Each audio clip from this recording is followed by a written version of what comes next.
Level 1. Initial Recruit Training. The story begins in a brightly lit recruitment office where you sit across from a seasoned recruiter. Your heart races as you sign the papers that commit you to the armed forces. You feel a surge of excitement and nerves, realizing this is the first step on a journey few dare to take. The recruiter congratulates you, and you are sent to basic training, a grueling environment designed to break you down and build you back up. You are introduced to the fundamentals of marksmanship, physical fitness, discipline, and teamwork. Early mornings begin with long runs and obstacle courses. Drill sergeants bark orders, pushing you to perform better than you thought possible. You learn that attention to detail is vital. A loose strap on your pack could mean failure later. You bond with fellow recruits as you experience shared suffering and triumphs. Each day you become stronger, mentally and physically, as the civilian world begins to fade. You are learning how to survive and thrive in an organization built on readiness and resilience. This level lays the foundation for everything to come, teaching you how to trust your training and your teammates. You begin to realize that the habits and disciplines you develop here will carry you through every challenge ahead. Level 2. Advanced Individual Training and MOS Specialization. After graduating from basic training, you travel to your Advanced Individual Training. Here, you specialize in a military occupational specialty, MOS, that will define your role in the larger organization. You might choose to become an infantryman, a combat medic, an intelligence analyst, or any number of roles essential to the mission. Each specialty has its own technical demands and difficulties. You spend long days in classrooms and in the field, absorbing knowledge and honing your skills. The stakes are higher now because the tasks you are learning are directly linked to real-world missions. You work through complex scenarios, learning how to apply what you've been taught in a controlled environment. Your instructors encourage you to ask questions and think critically. You discover that success depends on mental agility as much as physical ability. You begin to understand the deeper aspects of strategy and operations, seeing how individual roles support the overall mission. This stage transforms you from a general recruit into a trained soldier with a defined purpose. You network with people from across the military, forming relationships that will follow you through your career. You continue to challenge your limits, realizing that each new level of mastery brings you closer to your dream of joining the Special Operations Forces. Level 3. Airborne School and Basic Qualification. To advance further, you attend Airborne School, where you learn to jump from airplanes and land safely under canopy. The first time you stand in the open door of a C-130, wind whipping your face, you feel a mixture of fear and exhilaration. Your jump master gives the order, and you leap into open air. You learn to trust the training that taught you how to deploy your parachute and steer toward the drop zone. You master the art of exiting the aircraft, controlling your descent, and executing a landing that minimizes injury. Each jump builds confidence and reinforces the importance of repetition and precision. You also undergo further physical conditioning and mental resilience training. Throughout Airborne School, you find yourself practicing discipline and patience. You learn to remain calm under stress and to function effectively even when your body is exhausted.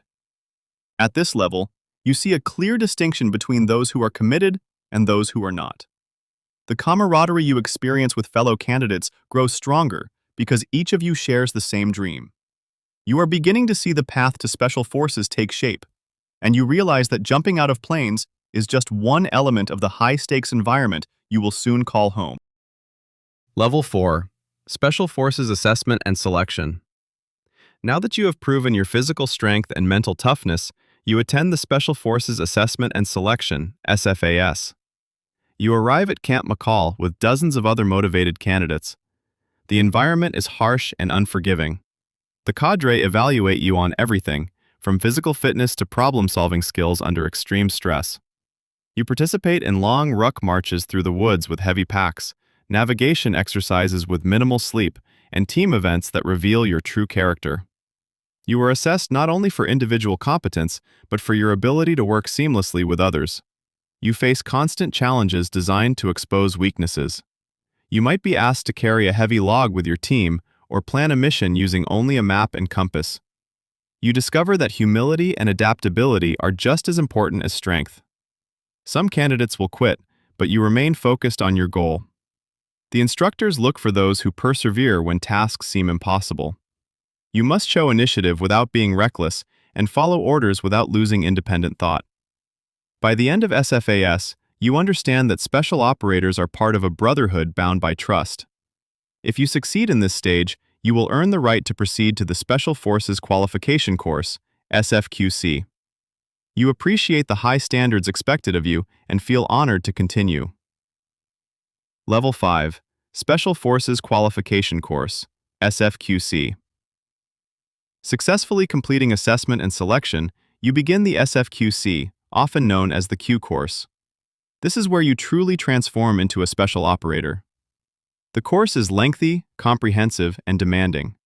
It's divided into phases that teach you unconventional warfare, small unit tactics, survival, evasion, resistance, and escape, SERE, foreign language training, and cultural awareness. You learn how to operate behind enemy lines, build rapport with local forces, and execute missions with strategic impact. The training intensifies as you practice skills from demolitions to communications and medical procedures. You live and work in austere conditions, surviving on minimal rations, enduring harsh weather, and navigating through hostile environments. SERE training, in particular, tests your ability to survive in the wild, evade capture, resist interrogation, and escape if captured. It pushes you to your breaking point, forcing you to dig deep into your reserves of willpower. You study foreign languages for hours each day, learning to communicate effectively in regions you may one day deploy to. This portion of the Q course underscores the importance of cultural understanding and empathy.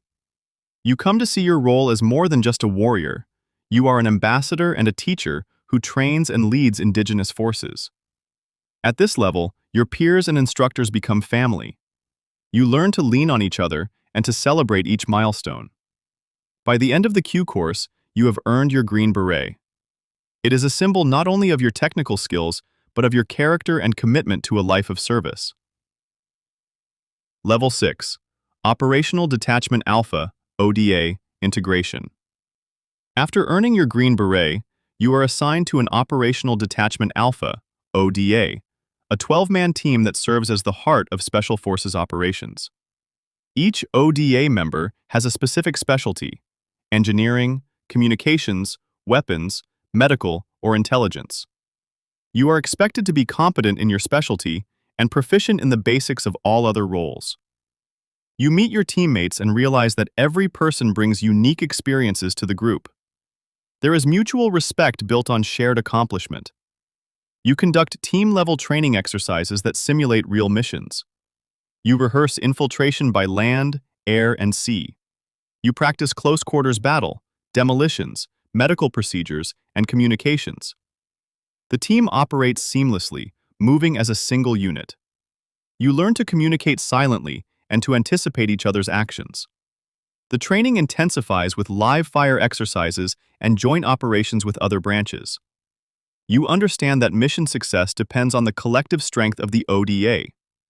You also learn about mission planning, resource management, and interagency coordination. You discover that there is as much mental effort as physical. You must prepare contingency plans and adapt quickly when things change. The trust you build with your teammates is sacred. It allows you to operate confidently in high-stress situations. At this level, you are no longer just a student.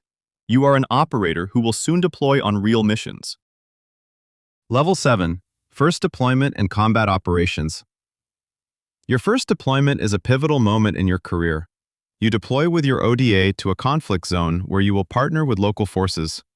You arrive in country and immediately begin establishing rapport with indigenous troops.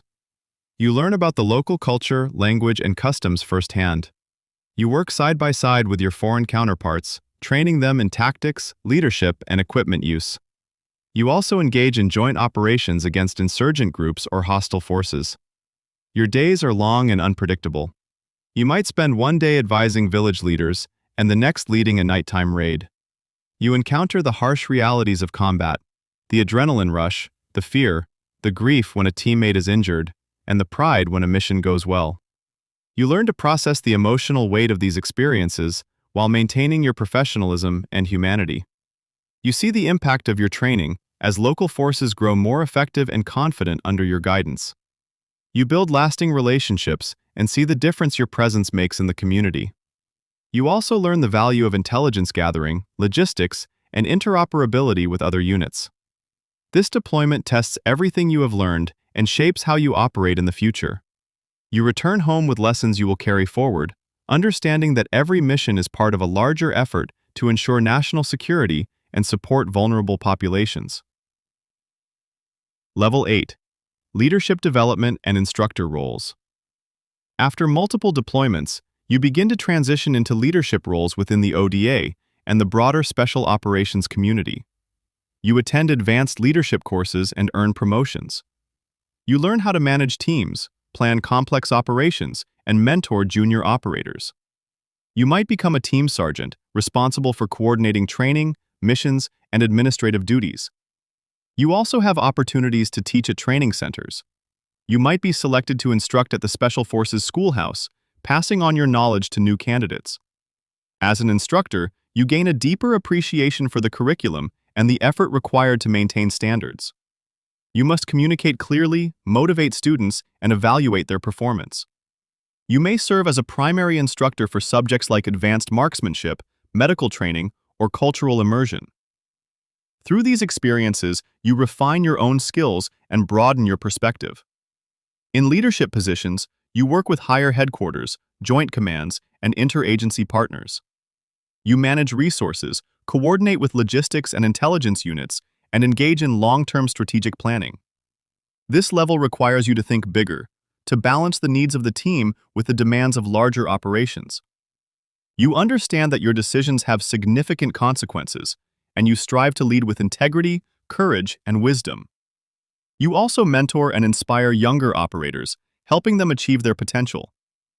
The satisfaction of seeing your students succeed is profound. Level 9. Senior Operator and Strategic Influence. As a senior operator, you have become an expert in special operations. You have deployed multiple times, refined your technical and tactical skills, and served in leadership roles. Your experience gives you insight into the complexities of global conflict and the nuances of unconventional warfare. You may now work closely with other special operations units, allied forces, and national-level agencies. You participate in planning strategic initiatives, advising senior leaders on the best use of special operations capabilities. You might contribute to developing new tactics, techniques, and procedures based on lessons learned. You also engage in high-level training events, such as joint exercises with NATO partners or interagency drills. You may brief policymakers or assist in shaping the policies that govern special operations. At this stage, your influence extends beyond the battlefield. You advocate for programs that improve support for operators and their families. You volunteer for outreach programs, sharing your story with the public to foster understanding of the sacrifices made by special operations forces. You invest in the professional development of others by mentoring and advising. You also prepare for your next step, whether that means moving into a broader strategic role, seeking higher education, or planning for retirement. You maintain the discipline and fitness that carried you to this level, understanding that your example sets the tone for those who follow. You remain committed to the values and mission that brought you here. Level 10. Legacy and Beyond. As you conclude your active service, you reflect on a career that spans all levels of the Special Operations community. You remember the first day in the recruiter's office, the grueling challenges of the Q course, the camaraderie of your ODA, and the moments of triumph and sorrow on deployment. You have earned a reputation for professionalism, resilience, and integrity. You consider how your legacy will continue to influence the next generation of operators. You may choose to retire from active duty and pursue a career in the private sector, leveraging your leadership and problem-solving skills. Alternatively, you might continue to support special operations as a contractor or advisor, providing expertise to new missions. Many retired operators engage in community outreach, veterans advocacy, or volunteer work. You might share your experiences through writing speaking engagements, or mentoring programs. You also prioritize your own well-being and that of your family. The physical and emotional toll of a special operations career is significant, and you actively seek ways to heal and maintain balance. You remain connected to your brothers and sisters in arms, offering support and friendship. Your story serves as inspiration and a guide for those who dream of joining the ranks of special forces. You understand that the journey never truly ends. The lessons you learned will continue to shape who you are and how you contribute to the world.